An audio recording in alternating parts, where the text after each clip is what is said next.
The income statement is the first financial statement that we'll look at in this module. This one is focused on tracking three main items, being income, expenses, and profit. With any business, it's very important that the owner or appointed manager maintains a record of income and expense receipts on an ongoing basis. Creating an accurate income statement becomes very difficult if this initial process is not in place.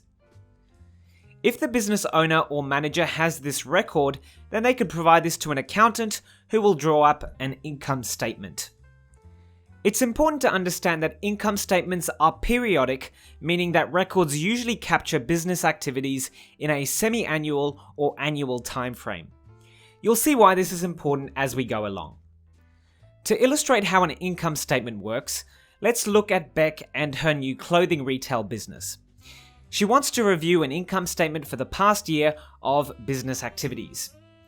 What she can see from her records is that the total sum of customer receipts amounted to $150,000. This can be placed at the top of the income statement as revenue. Now, Beck didn't make the clothes herself.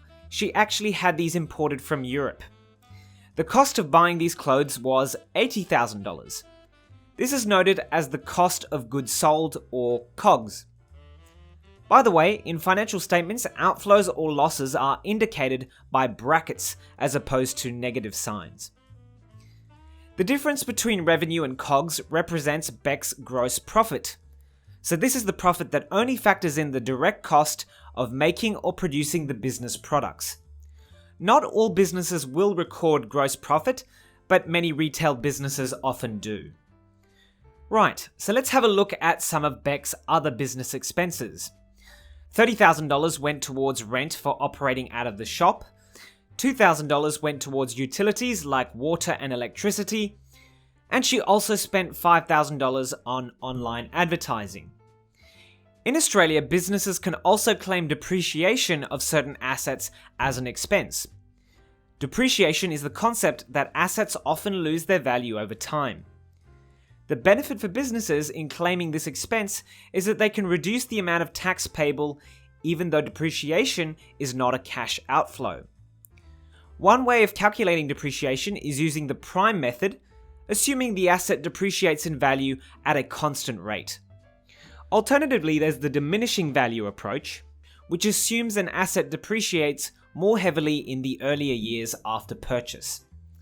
So, in Beck's case, she and her accountant choose the prime method to calculate depreciation of $3,000 related to her in-shop equipment.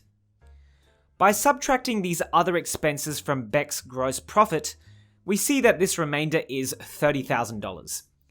This figure is her earnings before interest and tax, also known as Ebit. Beck's business has no existing debt, so she therefore has no interest expense for the year. This means we can go ahead and calculate her tax expense. Assuming the business tax rate is 30%, the annual tax expense is $9,000.